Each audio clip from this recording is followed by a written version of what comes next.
All right, 10:05 on the fan, and a very good Monday morning to you. The midday show, Joe Beningo, Evan Roberts.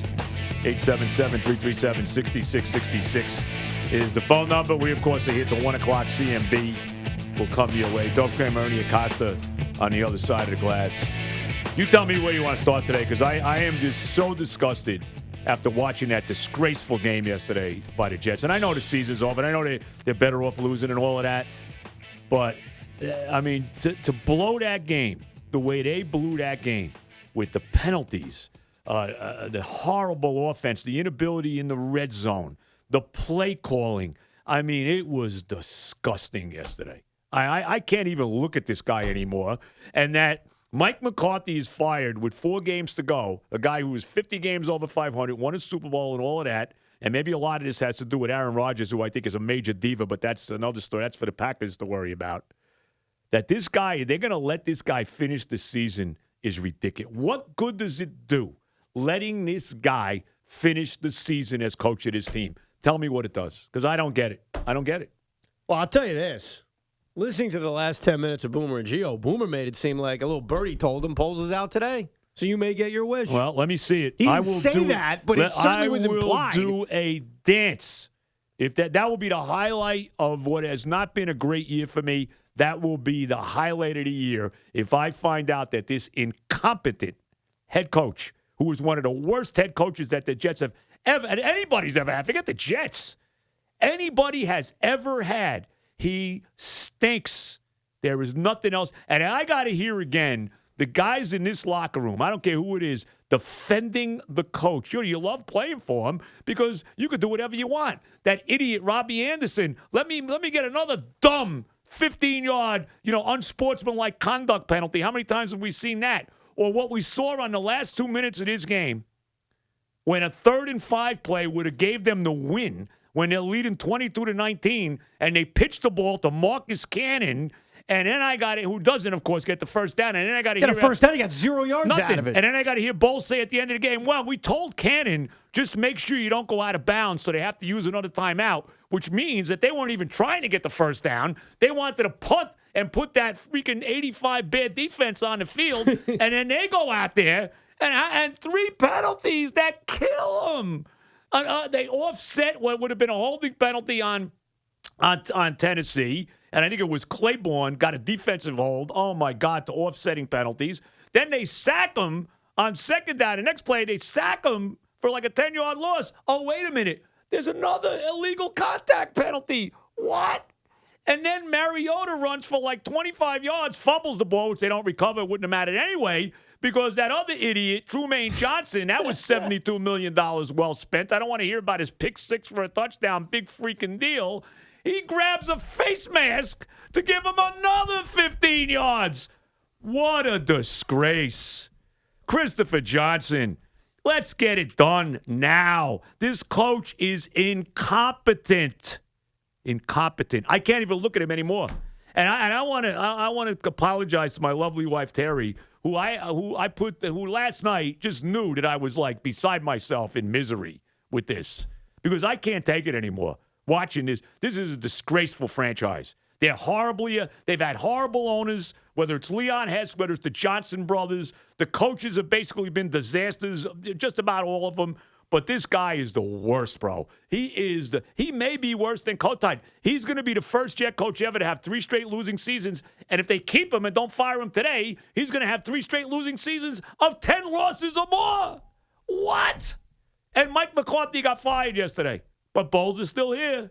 Oh, well, think about this. Bro. The franchise's history has only had 2 other times where they've had 3 straight years of double-digit losses or more. Right. But it's it wasn't not the same coach. Of course not. Because usually the coach gets fired if you lose that many games. 13, what is it, 13 and 31 now in the last 3 years? Yeah. 13 and 31. Since the Buffalo debacle. Right. Well, it's 13 and 32 if you include that. We should include that. Why not? 13 and 32 since the Buffalo debacle at the end of 15. You knew watching this game. No, they were never winning. Yeah. If you're a Jet fan, you knew they were never winning this game. It was a matter of Absolutely. how. Absolutely. Is really what it came down to. And no question about They it. built a 16-0 lead But you knew Yep. that when you block a punt, good job by specials because they were great Well, the yesterday. special teams were phenomenal They're yesterday. blocking punts. They're Yep. blocking extra points. Right. Even Andre Roberts had is that big return to the 40-yard line to start the half. They go 3 and out. Of course. 3 and out. They're on the 40-yard line. Oh, my God. Yeah, but worse than that. No, worse than that was when they blocked the punt. I know. They went 3 and out, including Harrison being Right. called for a hold. Right. They actually went backwards.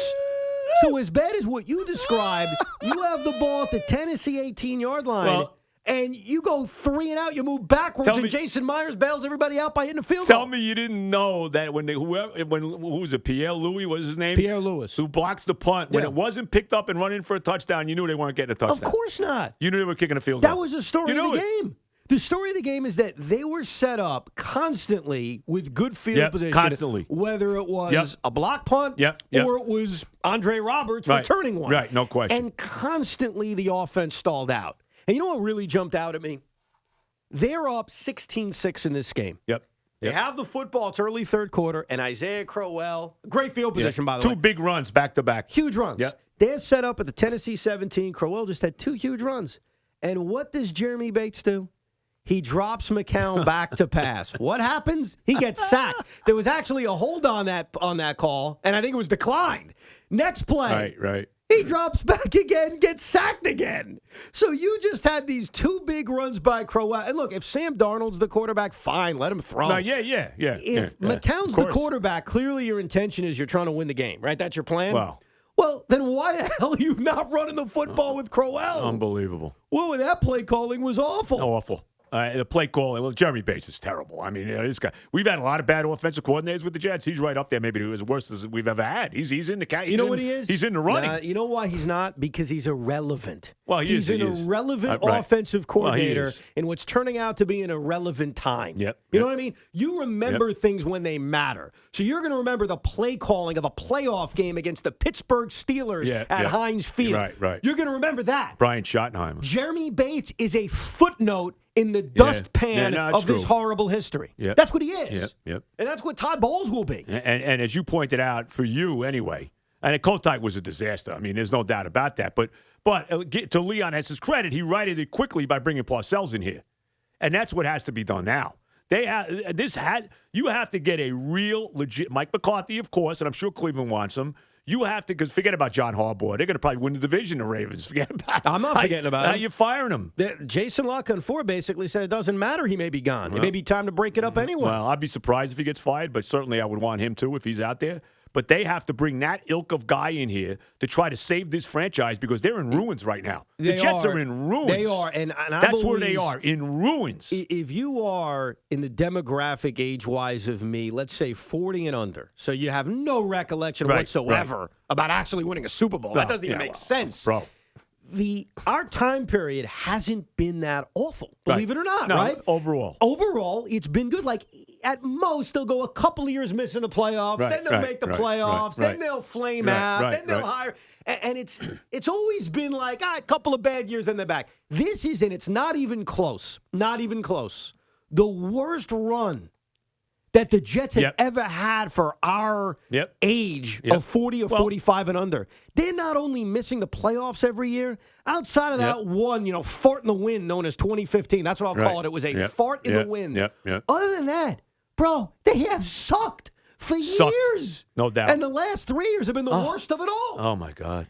It's going to be 8 years without the playoffs, but the only longer drought was when they went, between 69 and 81 without going to the playoffs, 12 years. That's the only longer drought in the history of the franchise. But they are at the bottom of the bottom right now. I mean, it is a disgrace the way that there's nothing else to say. This is a franchise in shambles. There's no other way to say it right now. They are in freaking shambles. And if I got to hear another guy in that locker room say it's not Bowles' fault, are you kidding me? It's on us. No, the coach is horrible. He's incompetent. There's no discipline on this team. And Quincy Newman after the game. Quincy Newman basically was, he couldn't have said word. He kept his mouth shut, but he spoke volumes by basically saying, I can't say anything. Oh, yeah. We have one clip from Quincy yesterday, if you missed it, because Quincy Newman was said a lot without saying anything. Here's one of the things Quincy said. Lack of discipline. You can definitely tag that in there. And it's unfortunate because the coaches put in game plans, that should work. But, it's little stuff, penalties, that kind of thing that just knock us back. And, we end up being put in positions that we shouldn't be in. The best part was, and we don't have the clip, is when they asked him, hey, why can't the offense score more points? And his answer was, and I'm paraphrasing, well, I still have a job right now. And as much as I'd like to give my opinion, I'd rather keep it to myself. Right. Let me speculate. Jeremy Bates doesn't know what he's doing. That's it. Is that a fair speculation? That's exactly right. That's what he's saying. No idea what he's doing. And I admit this, and I feel bad admitting it, but I want to be real. At the end of this game, I was not like you. I was numb. I was just sitting there in a state of, I know this is happening. I know what's happening. And just watching this ship sink without having that emotion that I would have had 2 weeks ago or you had. It was more just, this is what they are. They're moving up in the draft. Right. This coach is gone. Right. This offensive coordinator is gone. This quarterback's in a retirement home, and none of it matters. But the problem is, here's why I'm livid. Go ahead. Because I have no confidence that they're going to do what needs to be done. I mean, I don't either. I'm not talking about firing Bowles. I'm talking about making the right decisions now to get this franchise out of the dump that they're in. Because they are as bad right now. You can't tell me a franchise right now. Don't tell me the Raiders because Gruden's blowing it all up, and I guarantee he'll turn it around there. I really feel confident. The Lions. He probably would. The Lions, maybe. Maybe the Lions because they got a quarterback they think is a franchise quarterback, and he's not. Right. So, but it's a short list.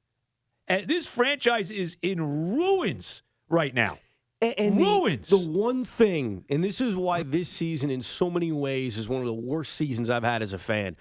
This season, without wins, was supposed to be about the quarterback. Right, of course. And we haven't seen him in a month. Right, and he could have played yesterday. I'm sorry, he could have played. Don't give me. How about the excuse that he said yesterday, Bowles, for not playing him yesterday? He hasn't had enough reps. Enough. What has he been doing? This week against the Titans would be reps. Him playing would be reps. Of course. Him facing a good defense would be reps. Right. Him playing football would be reps. Because I look around the league, and I'm not burying Sam Darnold at all. I see Lamar Jackson playing and winning. Yep, 3-0 as a starter, by the way. I see Josh Allen running around like crazy, he rushing won for 100 yards. By the way. Oh, no, Josh Rosen. I thought you said Allen. Josh Rosen winning at Lambeau with flurries Josh falling Allen down. rushed for 135 yards yesterday. And as bad as Baker Mayfield has been or was yesterday, we've seen a lot of positives out of him. No doubt. We haven't even gotten to see this quarterback. It's unbelievable. For God knows why. Yeah. Is he hurt? Is he really hurt? Well, not the way Bowles made it sound. He didn't play him because he didn't have enough reps yesterday. That's why he didn't play. I mean, are you kidding me?